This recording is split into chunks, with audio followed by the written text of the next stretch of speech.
दंसन वयस्समाय पोषः परिमाय बम्बचित्ते आरम्भपेशोद्दिष्ठ वज्जये समन भूये।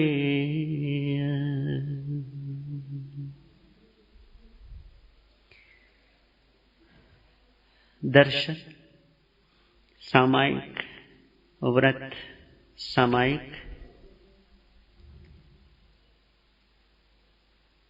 आदि श्रावक की 11 प्रतिमाओं के विषय में हमारी वार्ता चल रही है। उसी विषय को, उसी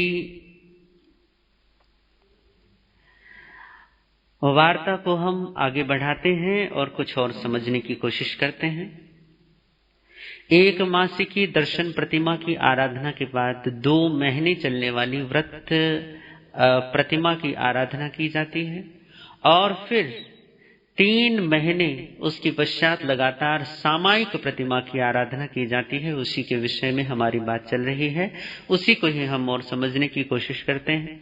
पूर्व के 2 दिनों में करीमि भंते के आपने पाठ के माध्यम से समझने की कोशिश की थी। करीमि भंते सामाय्यम सब्बम सावध्यम जोगम पचखामि।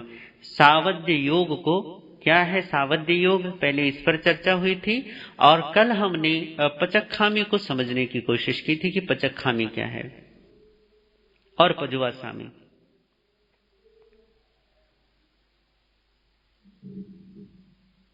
पचखामी और पजुआसामी, इन 2 चीजों को हमने समझा।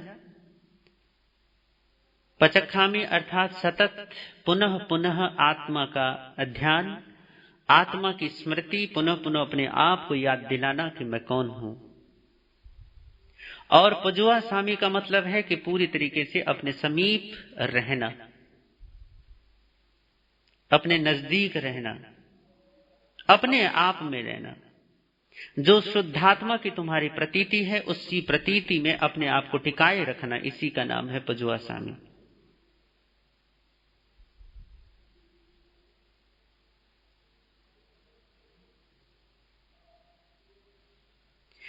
इसी विषय को अगले कुछ बातों से और स्पष्ट करते हैं। सावध्य योग का प्रत्याख्यान अर्थात उसका वर्जन करके, उससे हम दूर हटके जब राग द्वेष विहीन अपनी स्वाभाविक दशा का अनुभवन करते हैं,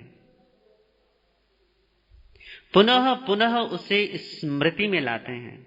जब जब हम उसे भूल जाएं तब तब उससे याद करते हैं और याद करके वहीं रहते हैं,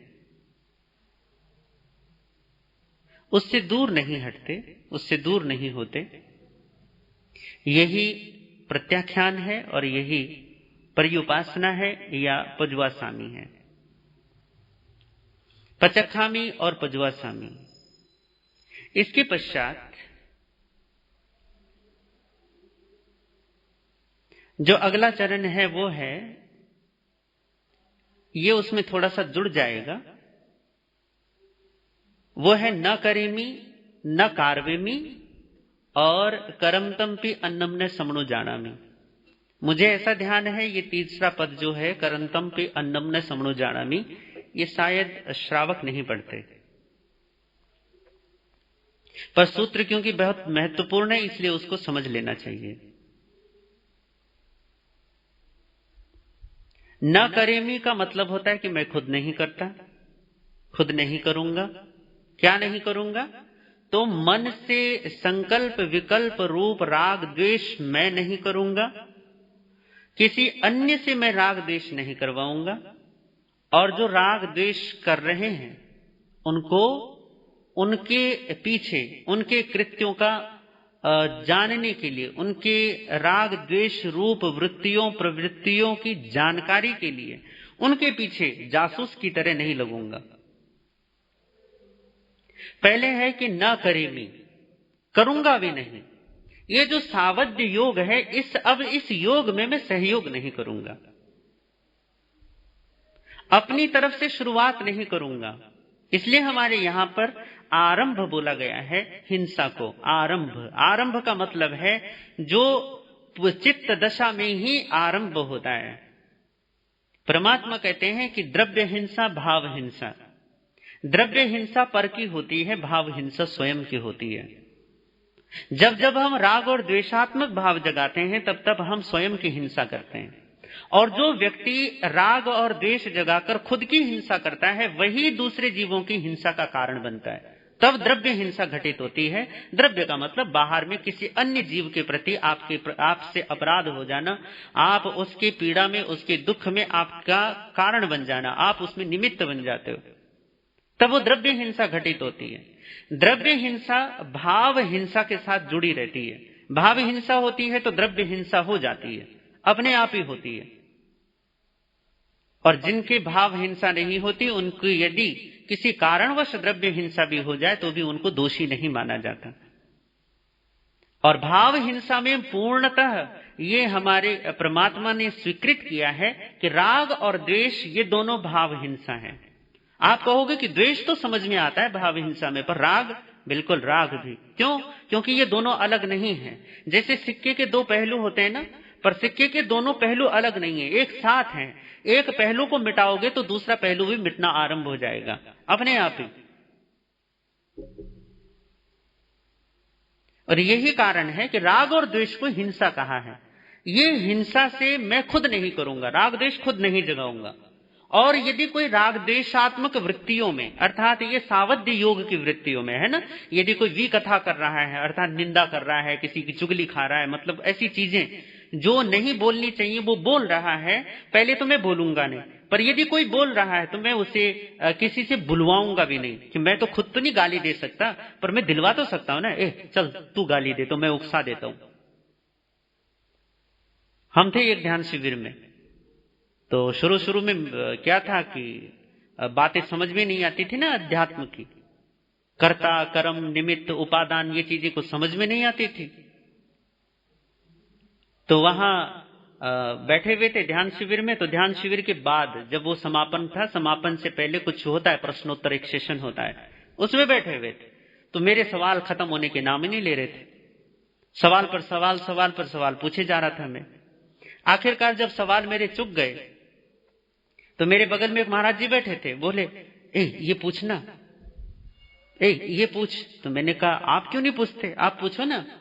तो बोले नहीं तू पूछ। मैं कहा नहीं आप पूछो। तो कह रहे नहीं एक बार तू पूछ ले। मैंने फिर सवाल पूछ लिया। जब उसका जवाब मिला फिर से उन्होंने फिर उंगली लगाई, अब ये वाला सवाल पूछ। अब वो तर्क खुद नहीं करना चाहते, दूसरे के माध्यम से अपने तर्कों को आगे पहुंचाना चाहते हैं। तो मुझे उकसा रहे थे, और मैं भी उस समय में ऐसा नादान कि मैं भी उकस रहा था, उकसाया जा रहा था, मैं भी उनकी बातों में आ रहा था। तात्पर्य यह है कि आप खुद कोई काम नहीं करते, पर आपको लगता है कि चलो यार खुद तो नहीं करते, दूसरे से करवा देते हैं। खुद तो नहीं गाली देनी, दूसरे से दिलवा देते हैं। खुद थप्पड़ नहीं मार सकते, हमारा तो नियम है, दूसरे से मरवाने का थोड़ी ना नियम है। चल उठ और तुम मार। तो ना मैं करता हूं ना दूसरे से करवाता हूं। खुद भी नहीं करूंगा राग द्वेष, खुद भी विकथा नहीं करूंगा, खुद भी कोई शारीरिक दुष्कर्म नहीं करूंगा, और दूसरों से भी नहीं करवाऊंगा, दूसरों से भी राग द्वेष नहीं करवाऊंगा, दूसरों से भी विकथा नहीं करवाऊंगा, दूसरों से भी शरीर का कोई दुष्कर्म क्या आदेश देकर के भैया मैं तो नहीं कर सकता, जाकर तुम कर दो, ऐसा भी नहीं करूंगा। न करेमी न कारवेमी, करता नहीं हूं और करवाता भी नहीं हूं। और तीसरा इससे भी ज्यादा महत्वपूर्ण है, वो है करमतम्पि अन्नम ने समणु जानामी। ये समझने लायक बात है। करना कराना ये तो बात सिंपल है, इसमें कुछ बहुत ज्यादा रहस्य की बात नहीं है। पर ये जो करमतम्पि अन्नम ने समणु जानामी है ना, ये सूत्र सबसे महत्वपूर्ण है सामायिक में, सबसे ज्यादा। क्योंकि सबसे ज्यादा लोटपोट हम इसी सूत्र में होते हैं, सबसे ज्यादा गिरावट इसी में ही आती है।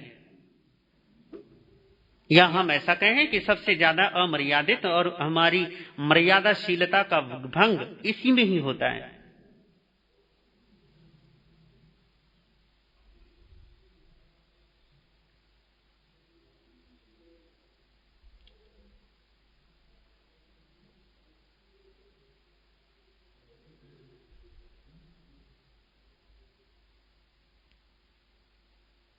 कर्म तंपी अन्नम न समणु जाना में।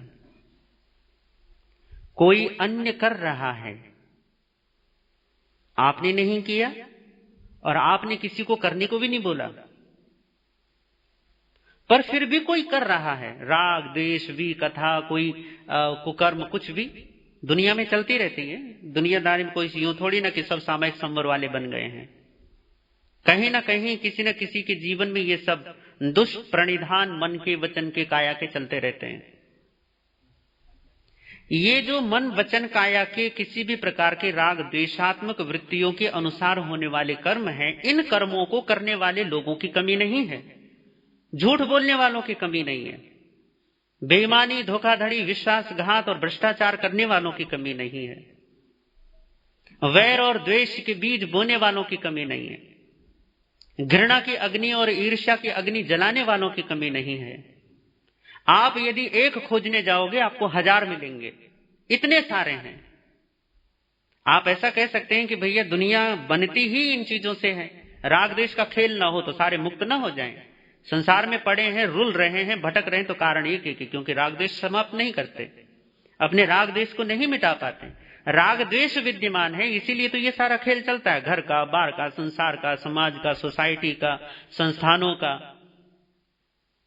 संघों का। तो आप यदि एक खोजेंगे तो आपको 1000 मिलेंगे। ये जो राग द्वेष की वृत्तियों के अनुसार जीने वाले लोग और जो उस वृत्ति में जीते, संकल्प अर्थात मैं, विकल्प अर्थात मेरा, इन दोनों के भाव के अनुसार जो लोग जीते हैं, ऐसे लोगों की कमी नहीं है। तो आप क्या करते हो फिर किसी को जानने के लिए कि अरे ये क्या करता है, ये क्या खाता है, ये क्या पीता है, ये कैसे चलता है, ये क्यों बोलता है, ये क्या कर रहा है, तो आप उसकी जासूसी करना चालू कर देते हो। जिससे आपका मतलब नहीं है उससे भी आप अपना मतलब जोड़ देते हो, बेमतलब ही। बेमतलब किसी से अपना मतलब जोड़ देना, बिना कारण किसी से अपना एक संबंध जोड़ देना, और आपका संबंध मानसिक ही होता है। वो यही होता है कि भैया जानो तो सही, इसके बारे में और जानेंगे, ये करता क्या है। तो फिर आप बैठे रहते हैं यहीं पर आप पूरी दुनिया की आपको नॉलेज चाहिए, सबके बारे में आपको जानकारी चाहिए। इसी को कहते हैं अन्नम न समणो जानामि। समनुज्ञात का मतलब होता है, सम का मतलब होता है उत्कृष्ट तरीके से, अनु कहता है बार बार, और ज्ञात कहता है जानना, कि कोई अच्छे तरीके से किसी चीज के पीछे पड़ जाना हाथ धोके। और तो ये धर्म के मामले में तो आप बहुत पीछे हैं, क्योंकि धर्म के मामले में जानना कौन चाहता है? जानना तो आप संसार के बारे में ही चाहते हो। ज्यादा से ज्यादा आप राजनीति के बारे में जानना चाहते हो। संसार में जो चीजें आपके लिए आपको लगती हैं कि ये उपयोगी है, तो उसके पीछे जानने के लिए पड़ जाते हो। चलो अब ये सीखेंगे, अब ये सीखेंगे, अब ये जानेंगे, अब ये जानेंगे।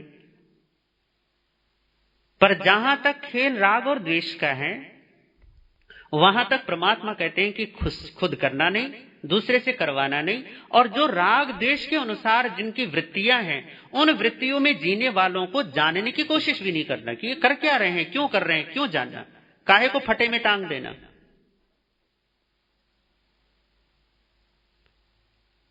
पर पंचायती करने का शौक इतना होता है कि बिना जाने बगैर रहा भी नहीं जाता। एक आदमी जितने अच्छे से निंदा करना जाता है, प्रशंसा करनी नहीं आती। आप यदि किसी को बिठा दो ना कि चलो भैया 5 मिनट के लिए आपको गुणगान करना है, तो सोचना पड़ता है कि क्या बोले। फिर महाराज लोगों के पास वो आती पाती, महाराज हमारा लेख लिख दो। पर यदि निंदा करनी हो तो निंदा के लिए थोड़ी ना सोचना पड़ता है कि कितनी देर, पता भी नहीं चलता टाइम कहां चला गया। बात होती है 5 मिनट की, हो जाते हैं 30 मिनट, 1 घंटा। फिर कहते और तेरी इतनी जल्दी टाइम चला गया, पता भी नहीं चला। कारण क्या है? कारण यह है कि आप कर तो नहीं रहे हैं, आपने करवाया भी नहीं है, आपका संबंध ही नहीं है उससे, पर फिर भी आप उससे अपना संबंध जोड़ रहे हो अनुज्ञात करके, जान करके। उसके बारे में खोद कर निकालने की कोई चेष्टा रहती है आपकी। यदि किसी की एक बुराई पता चल जाए तो आप 10 जगह पूछ लेते हो फोन करके कि भैया इस बारे में सुना है तुमने, तो 10 जगह से फिर 10 बातें सुनने को मिलती हैं। और आपको लगता है कि आप कोई बहुत भला काम कर रहे हो, बहुत अच्छा काम कर रहे हो। ये कबाड़ा इठ गए, जैसे वो पूरे शहर में कबाड़ी घूमता है ना और थैला भर लेता है पेट में, और कबाड़ फिर खूब सारा गट्ठर लेके चलो, उसको तो कोई 2 पैसे का फायदा भी होता है, तुम्हें क्या फायदा होता है? पूरे शहर भर की गंदगी लाद लेते अपने सर पे, दुनिया भर का कबाड़ा, और सारे दिन फिर कहोगे शाम को, और बेचैनी किस लिए है? ये अशांति क्यों है? अशांति खुद पैदा करते हो अपने मन में समनुज्ञात करके, दूसरों के बारे में जान जान के। दूसरों के बारे में यदि जान भी लिया तो मिलेगा क्या? किसी की अच्छाई, किसी की बुराई, किसी का पाप, किसी का पुण्य, किसी की नेकी, किसी की बदी, यदि तुमने जान भी लिया तो तुम्हें मिलेगा क्या उससे?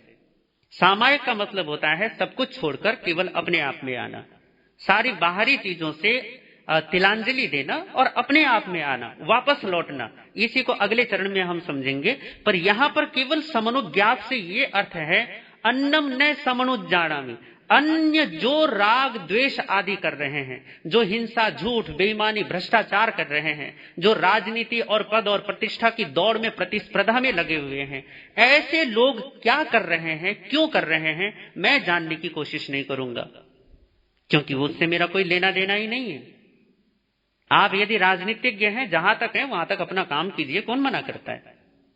अच्छे तरीके से काम कीजिए। पर हां, आपको तो जानना है कि मोदी जी क्या कर रहे हैं, आपको राहुल गांधी के बारे में, सोनिया गांधी के बारे में, फिर अलाना फलाना ढिमकाना, बैठे बैठे फिर वो मैसेज फॉरवर्ड करते रहो इधर उधर।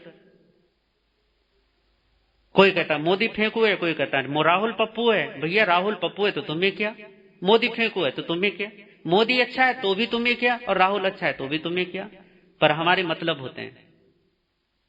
मुझे नहीं लगता कि आज तक इतने सारे भक्त पैदा हो गए हैं, ये इतने सारे चिंटू पैदा हो गए हैं, इन चिंटुओं को कभी मोदी जी ने या राहुल जी ने कभी घर आके लड्डू खिलाए कि भैया बहुत बढ़िया, तुम हमारा बहुत काम करते हो, बहुत मैसेज भेजते हो हमारी प्रशंसा में।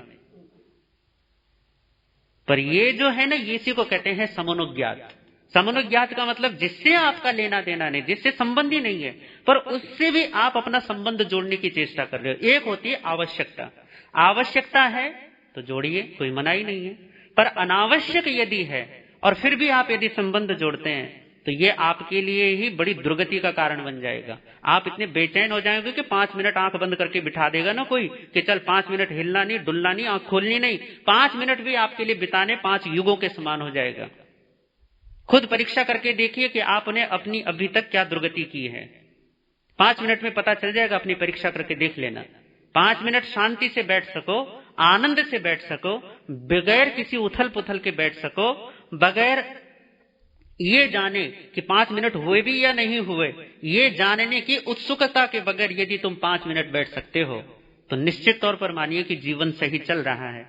पर यदि नहीं तो देखो कि कौन सी दिशा में बह रहा है। तो मैं करूंगा नहीं, राग द्वेष करना नहीं है, विकथा करनी नहीं है, और शरीर से अस्थिर होने के, चंचल होने के कोई कार्य करने नहीं है, किसी दूसरे से करवाने नहीं। और यदि ऐसा कोई कर रहा है तो उसको जानने के लिए उसके पीछे लगूंगा नहीं, जासूसी नहीं करूंगा। ये जासूसी करने का काम छोड़ दीजिए। और यही सबसे ज्यादा चलता है जीवन में, सबसे ज्यादा। क्योंकि मन, आप अपनी जबान रोक सकते हो मौन लेकर, आप अपने शरीर को रोक सकते हो कि चलो भैया यहां पर नियम लेकर बैठे रहेंगे इतनी देर तक, पर मन के साथ कोई नियम कायदा कानून काम नहीं करता।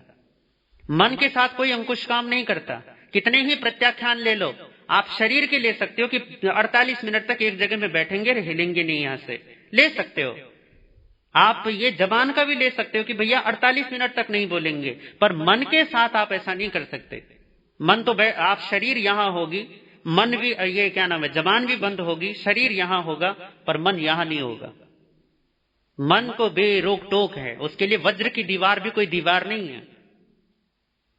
तो ये जो तीसरा कृत्य है ना, अन्नम न समनुजानामि वाला, ये समनुज्ञात करने वाला जो कार्य है, ये सबसे ज्यादा चलता है। और सबसे ज्यादा चलता है इसलिए सबसे ज्यादा काम बिगाड़ू है, सबसे ज्यादा।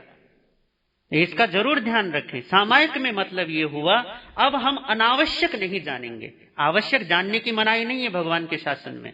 आवश्यक जो है, यदि तुम्हें पूरी दुनिया को जानना भी आवश्यक है, आवश्यक होना चाहिए, तो भगवान कहते हैं जानो। पर अनावश्यक यदि कुछ भी है तो भगवान कहते हैं कि एक अणु मात्र को भी जानने का हक नहीं होना चाहिए। अनावश्यक किस लिए? भागवतम में महर्षि वेदव्यास कहते हैं, वो थोड़ा अर्थ उसका अलग है पर भाव कुछ इसी तरीके का है। वो कहते हैं कि अन्न का एक दाना भी यदि कोई अनावश्यक अपने पास रखता है तो उसे चोर समझना चाहिए कि वो चोर है। तो अनावश्यक यदि जानने के लिए दौड़ रहे हो तो भैया सावध्य योग में हो, और जो सावध्य योगी है वो सामायिक नहीं हो सकता। सामायिक करने वाला समता भावी श्रावक श्राविका साधु साध्वी, वो इनमें से कुछ भी नहीं हो सकता। अनावश्यक प्रपंच फैलाने का काम यदि चल रहा है, अनावश्यक बातों में रस ले रहा है, निंदा में, विकथा में, राग द्वेष की कहानियों में, मन को विकृत करने वाली बातों में, दूसरों की बात उड़ाने में, यदि अभी भी इसी में तुम्हारा रस है तो निश्चित मानिए कि चाहे तुम साधु हो या साध्वी या श्रावक या श्राविका, सिर्फ कपड़े का। असली बात तो तब शुरू होती है जब हम अनावश्यक प्रपंच जो हमने इतने फैला दिए ना, रायता जिसको कहते हैं, इतना फैला दिया, अब उसको समेटो, तब अध्यात्म आरंभ होता है, तभी हमारी सामायिक आरंभ होती है। तो ये तो हुआ अन्नम न समणो जाना में। अगला जो चरण है वो है पडिक्कमा में। अब लग गया ना कि भैया इतना मैंने फालतू में इतने अपने आप को इतना बहा दिया, अपनी इतनी एनर्जी, अपनी इतनी शक्ति मैंने पता नहीं किन किन गलत कामों में, गलत सावध्य योगों में मैंने पता नहीं कितनी दूर तक अपने आप को बहा दिया है। पता लग गया, ये निंदा का कार्य मुझसे हुआ, पता लग गया। ये सावध्य योग, राग और द्वेष का कार्य मुझसे हुआ, आपने जांचा अपने आप को और पता लग गया।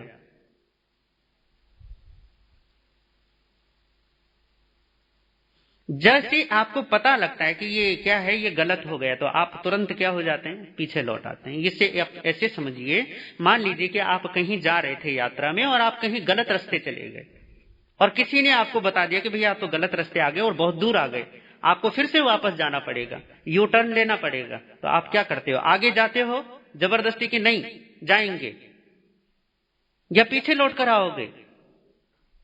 निश्चित तौर पर आप पीछे लौट कर आएंगे,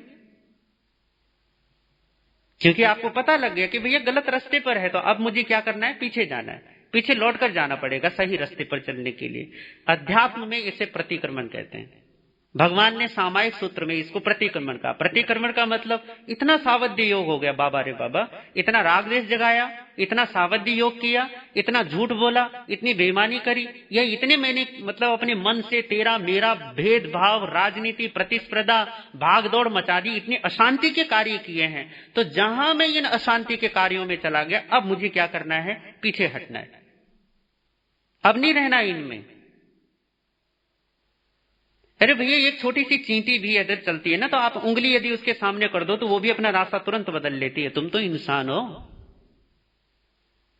वो भी अपना सही भला गलत सही और सही जानती है कि यदि आगे कुछ खतरा है तो पीछे हट जाती है, पीछे अपना रास्ता बदल लेती है। पर मनुष्य एक ऐसा मूढ़ प्राणी है कि जीवन भर ठोकरें खाता है, जीवन भर पिटता है, कुटता है, अशांत होता है, पीड़ित होता है, पीड़ित करता भी है, दूसरों को भी पीड़ा में रखता है, पर पीछे हटने का नाम नहीं लेता। कहता है अभिमन्यु की तरह मर जाऊंगा पर घुस जाऊंगा चक्रव्यूह में। चलो बेचारा वो तो योद्धा है, आज तक 5000 साल बीत गए तब भी याद किया जा रहा है। तुम कौन सी दुनिया के योद्धा हो, तुम्हें कौन याद करेगा? तुम्हारा बेटा तुम्हारी फोटो चिपका के रखेगा, उसके बाद पोता हटा देगा उसको, इतनी भी तुम्हारी मियाद नहीं है। पर आदमी है कि अपने राग द्वेष को छोड़ना ही नहीं चाहता, अपनी मूल बीमारियों को, अहंकार की, अज्ञान की, अविद्या की, मिथ्यात्व की, इन बीमारियों को नहीं छोड़ना चाहता, जबकि यही बीमारियां इसको बीमार कर रही है, पीड़ित कर रही हैं, पर पीछे नहीं हटता। कहता नहीं डटे रहेंगे हम।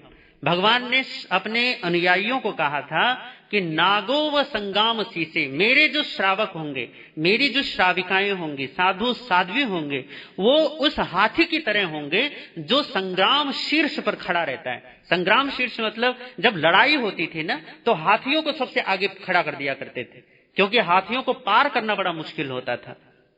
तो कुछ ऐसे हाथी थे जो चाहे कुछ भी लग जाए, भाले लगे, तीर लगे, तलवार लगे, कट जाए, पिट जाए, कुछ भी हो जाए, पर मैदान नहीं छोड़ते थे। भगवान ने तो कहा था कि साधक ऐसा होना चाहिए जो अपनी साधना में अडिग रहे। पर आजकल के हमारे साधु साध्वी श्रावक श्राविका ऐसे अडिग हैं कि राग द्वेष छोड़ने का काम नहीं करते, वहां अडिग हो गए। भगवान ने कहा था समता में अडिग रहो, ये राग द्वेष में अडिग रहते हैं, ये वहां डटे रहते हैं बिल्कुल। और इस डटे रहने को इसमें अपनी शान समझते हैं। समझते रहिए। पर यह है कि अपने ही हाथों अपने ही दुर्भाग्य की लेख लिख रहे हो, अपने ही भविष्य के लिए अंधेरा रच रहे हो। वर्तमान में देखिए कि मन में उजाला है तो निश्चित तौर पर भविष्य भी उजासमय है। जिसके वर्तमान में, मन में, चित्त में, जिसकी अस्मिता में ही अंधकार व्याप गया, तमस फैल गया हो, उसके भविष्य में कोई उजाले की संभावना नहीं। परमात्मा सूत्र कृतांग सूत्र में स्पष्ट तौर पर कहते हैं, संबुज्जः किम न बुज्जः संबोहि खलु पेच्य दुर्लभ। समझो क्यों नहीं समझते, क्योंकि आने वाले समय में, अगले समय में, भविष्य में संबोधि का मिलना, समझ का मिलना, ज्ञान का, बोध का मिलना बड़ा बड़ा मुश्किल है। वर्तमान में समझ गए तो समझ गए, और भविष्य के भरोसे बैठ गए तो गए काम से। पडिक्कमामी का मतलब है कि अपने दुराग्रह, ये झूठ के, प्रपंच के, माया के, छल कपट के, ये छोड़ो। परसों ही बात हो रही थी मेरे एक भाई से, बोले महाराज झूठ तो बोलना पड़ता है ना व्यापार में, काम धंधा में यदि झूठ नहीं बोलेंगे तो पैसा कैसे कमाएंगे, पैसा नहीं कमाएंगे तो घर कैसे चलेगा, हमें तो अपने बच्चे पालने हैं। तुम तो बैठ गए साधु बन के, तुम्हारा काम उपदेश देना, देते रहो। हठी इंसान, हठी लोग ऐसे ही होते हैं, अपने लालच को किसी न किसी तरीके से डिफाइन करते हैं, उसको संरक्षित करते हैं, उसको किसी न किसी तर्क से सही सिद्ध करने की कोशिश करते हैं। झूठ को झूठ मानकर उसके प्रति ग्लानि नहीं जताते कि हाँ यार झूठ बोला है, बेईमानी करी है, तो ये गलत हुआ है, गलत किया है। किसी तरीके से गिल्टी फील नहीं करते, बल्कि इतने ढीठ हो जाते हैं करते करते कि फिर उन्हें को वो सही लगने लग जाता है। हाँ झूठ बोलेंगे कोई बात नहीं, और फिर ये झूठ की आदत इतनी लग जाती है कि बैठे बिठाए, कारण निष्कारण, अकारण सकारण, फिर झूठ चलता रहता है। फिर झूठ ही जीवन बन जाता है बस, और कुछ भी नहीं। और इसमें ढीठता ही है, इसमें बिल्कुल पक्के हो गए हैं, इतने पक्के कि जैसे वो कहते हैं ना कि पक्का घड़ा, उसके ऊपर चाहे कितना भी पानी डाल दो, उल्टा घड़ा होता है ना, और ऊपर से पक्का हो, कितना ही पानी डाल दो उसमें कौन सी नमी आने वाली है। हमें सावध्य योग में हमारी इतनी ढीठता हो गई है कि प्रतिक्रमण की तो बात ही नहीं सोच सकते। हाँ हमें एक प्रतिक्रमण जरूर आता है, वो तोतों की तरह जाकर बैठ जाओ, आधा पौना घंटा फटाफट पढ़ो, वो पाठ भी पता नहीं कितने लोगों को समझ में आते होंगे, मुझे तो नहीं पता, बस फट फट फट फट फट फट पढ़े और आगे घर क्या करके आए, प्रतिक्रमण करके आए जी। आचारांग सूत्र में भगवान महावीर ने ये बोली बात साफ तौर पर बोली है कि जो लोग एक बार यदि तुम किसी चीज का मिच्छामी दुक्कड़म दे दो, किसी भी चीज का, कि ये मुझसे गलती हुई है और इसको मैं क्या करता हूं, ये मेरा जो दुष्कृत्य है ये मिथ्या हो जाए, यदि तुमने एक बार ऐसा बोल दिया तो दूसरी बार तुम्हें उस दुष्कृत को करने का फिर हक नहीं है, अधिकार नहीं है। और आप हर बार प्रतिक्रमण करते हो, संवत्सरी के दिनों में तो बहुत ज्यादा करते हो, ज्यादातर करते हो। यदि प्रतिक्रमण में एक बार दुष्कृत्य का तुमने मिच्छामी दुक्कड़म दे दिया, उससे पीछे हट गए, पर फिर तुम उसे में वापस जा रहे हो, तो इसका मतलब है कि तुम अभी सुधरे नहीं हो। ये साफ जाहिर है। प्रतिक्रमण का मतलब ये क्या हुआ कि एक बार जिसका मिच्छामी दुक्कड़म दे दिया, परमात्मा कहते हैं कि फिर वापस, यदि तुमने किसी झूठ का, किसी निंदा का, किसी रागदेश का यदि तुमने कहा कि हाँ ये गलती हो गई, और हम इसका क्या करते हैं, इसकी क्षमा याचना करते हैं। क्षमा याचना वहां पे मिच्छामी दुक्कड़म होता है, मिच्छामी दुक्कड़म देते हैं। अब दे दिया, पर जैसे ही बस मुंह पट्टी उतरी नहीं कि फिर से वही धंधे चालू। अब यदि ऐसे हैं तो भगवान कहते हैं ये विपर्यास मति वाले। विपर्यास मति मतलब इनका जो बुद्धि उल्टी हो गई, इनकी जो समझ शक्ति है ना बिल्कुल ही उल्टी हो गई है, सब कुछ उल्टा फिर गया है। जैसे बुखार के रोगी को खीर भी खिलाओ तो वो भी कड़वी लगती है, ऐसी इन लोगों की मति हो गई है। इधर सामायिक संवर करेंगे, तुरंत उठेंगे और फिर से वही संसार का वही सारा का सारा व्यापार चालू हो जाता दिमाग में। ये आदतन है, ये अपने आप ही चलता है। और क्यों चलता है? क्योंकि होश में नहीं हो, जागृत नहीं हो, जागरण में नहीं हो, अप्रमत्त नहीं हो, प्रमाद में हो। प्रमाद के वशीभूत होकर बस आदतों के हिसाब से जिए जा रहे हैं, चले जा रहे हैं। जैसा सीखा है वैसे चले, सीखे करे जा रहे हैं, तो करे चले जाइए। परमात्मा का ये शासन तो प्रतिक्रमण का शासन है, अन्नम न समणो जानामि का शासन है। सामायिक से आरंभ होने वाली आपकी साधना जो दर्शन प्रतिमा से आरंभ होती है, व्रत से आगे बढ़ती है, सामायिक में परिपक्व होती है। पर सामायिक में परिपक्व तब होगी जब आप इन सामायिक के नियमों को पूरा करते हैं। और सामायिक के नियम क्या है? पहले हम पचक्खामी पर चर्चा कर चुके हैं, दूसरे में हम पजुआसामी पर चर्चा कर चुके हैं, तीसरे हमने कर्मतम पे अन्नम न समणो जानामि को समझाया है, प्रतिक्रमण को समझाया है। कि प्रतिक्रमण क्या है? प्रतिक्रमण यही है कि जो हुआ है गलत और जो हो रहा है गलत, अब गलत नहीं होगा, अब पीछे चलेंगे और सही करेंगे। जो इतनी हमने अपनी से दूरी बढ़ा ली है, अब इस दूरी को घटाएंगे और वापस लौटेंगे। वापस लौटने का नाम प्रतिक्रमण है। आप अपने घर से कहीं दूर चले जाते हैं, उस दूरी को घटाने का नाम प्रतिक्रमण है। चलो अब वापस अपने घर लौटेंगे, अपने घर लौटने का नाम प्रतिक्रमण है। और आपका शाश्वत घर आप स्वयं हो, आप ही हैं जहां आपको आखिरकार लौट कर जाना है। कितने ही घर बना लो, कितनी ही गाड़ियां खरीद लो, कितने ही नाम पद प्रतिष्ठा राजनीति कर लो, कितनी ही दुनिया में अपने नाम के डंके बजवा लो, पर आखिरकार एक समय आएगा लौटकर, वो जीवन में एक घड़ी आएगी जब ये सब कुछ सिमट जाएगा और आप अपने आप तक सीमित रह जाओगे। तो पर वो मजबूरी में होगा, वो मृत्यु की वजह से होगा, वो आयु क्रम की वजह से होगा, वो आपके किसी विवशता में होगा।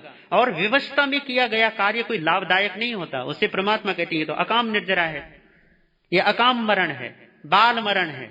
मरा तो है पर अज्ञानी बनकर मरा है, और अज्ञानी का मरण पुनः जन्म का कारण बनता है।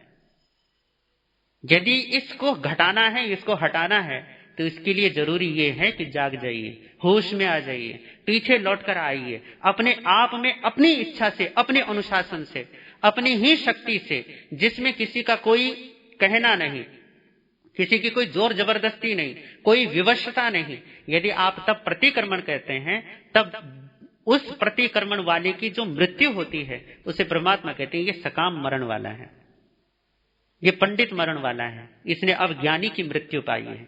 और जिसकी ज्ञानी की मृत्यु होती या तो उसका जन्म नहीं होता, और यदि जन्म होता है तो पुनः ऐसे कारण बन जाते हैं कि वो फटाफट मुक्ति के रास्ते पर लग जाता है, मुक्त हो जाएगा शीघ्र ही, जल्दी ही। पर अच्छी बात तो ये है सबके साथ बहुत बढ़िया वाली कि हम में से मुक्ति कोई चाहता ही नहीं है, और चाहता ही नहीं है इसलिए होती ही नहीं है। खैर, आपने कितने हो गए ये सूत्र? पहले हुआ पचक्खामी, दूसरा हुआ पजुआसामी, तीसरा हुआ अन्नम न समणो जानामि, चौथा हुआ पडिक्कमामी। इन पडिक्कमामी तक आपने सुना है। अगले 3 और रहते हैं छोटे छोटे सूत्र, निंदामी, गरहामी और अप्पाणम वोसिरामी। ये 3 सूत्र और हैं। इन 3 सूत्रों पर भी यथासंभव यथावसर चर्चा करने का भाव रहेगा। इन्हीं भावनाओं के साथ ओम शांति।